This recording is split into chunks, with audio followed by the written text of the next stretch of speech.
out. I appreciate it. My name is George. This is Open Minded. This is John Zucker's Comedy Night. Thank you. I would like to introduce our first performer, Christina Verde. Has performed at Stand Up New York. Is that right? Yeah. Is that right? Okay, and a bunch of other places. She's great. She's awesome. Please clap it up for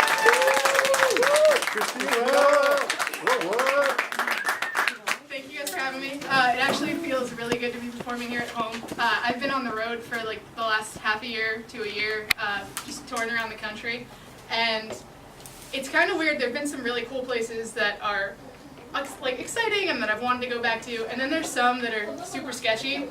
Like, you know that a town has got something going on when even their Taco Bell closes before 6 p.m. Like, oh no, in Tampa we protect our E. coli, we're all right. Like, it's scary, but we didn't go outside. But I do like being back.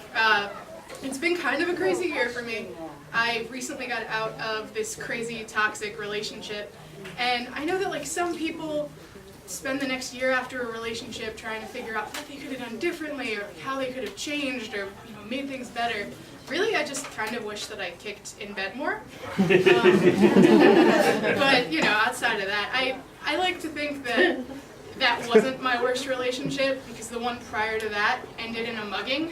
And it's not what you think. Like, he didn't mug me, but somebody else did, and he ran away like a little bitch.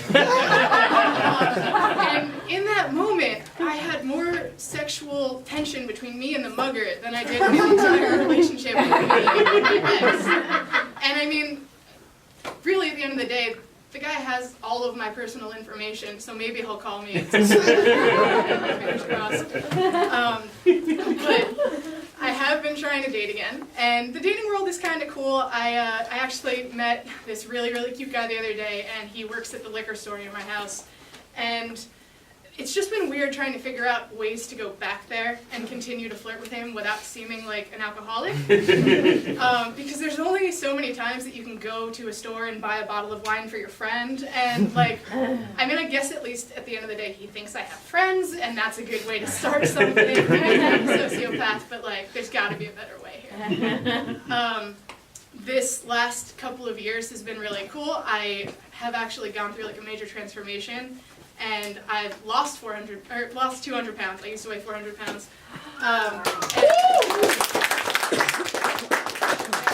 It's been super cool, and I sort of started to realize that I had a problem because I live in New York most of the time, and I order a lot of Chinese food because it's super easy.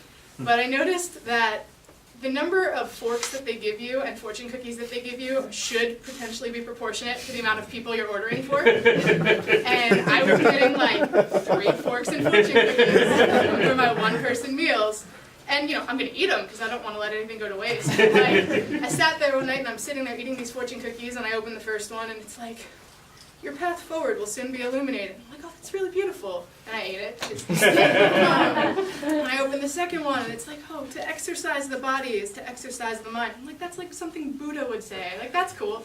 Ate that one. And then I opened up the third one, and it was just like, Confucius say, join a gym, fat ass. And that was my eye-opening moment. So I started to try and join gyms, and like, I don't know, my family was getting concerned too. They felt like they needed to intervene at a certain point. And like, my mom was really well-meaning. She started leaving me these flyers under my door. I was like, she meant well. And one day she came up to me, she's like, Chris, we really got to talk. Like, you've got to do something. You really just got to start working out, exercising for yourself. And I took her advice. So one day I actually started running. Away from my family. And it turned out that that was the best choice I could have made, and started losing weight like that. It's been great. But my family's cool. I do love them. I give them a lot of shit, mostly on stage, but I love them.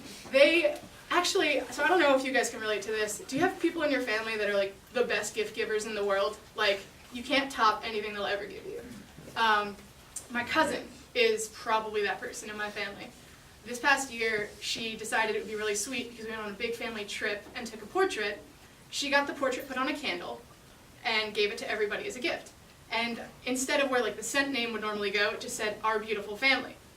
And I gotta tell you guys, I don't think I'm ever gonna top that gift, because there is nothing in the world like coming home to the smell of my burning, beautiful family. It's just but you know, I mean, it's cool. I think that they've always wanted what's best for me, and it's funny because like they like I said, they mean well. And I think that after a certain point, when you start changing as a person, like growing up, people don't really know how to compliment you, and especially with weight loss. Like I've gotten some great things from people. They're just like, oh my God, like you look so great, like you must have so much energy, and like that's cool. And then I'll get, oh my God, like I totally have these clothes in my closet that, oh my God, when I was a whale, they don't fit me anymore because I lost weight, but they'll probably fit you now because you look so much better. I'm like, oh, thanks. But my all-time favorite compliment is, oh my God, finally see the beauty in your face. I've always wanted to reply, oh my God, I can finally hear the douchebag in your voice. Instead, I just kind of say, thanks, Dad. And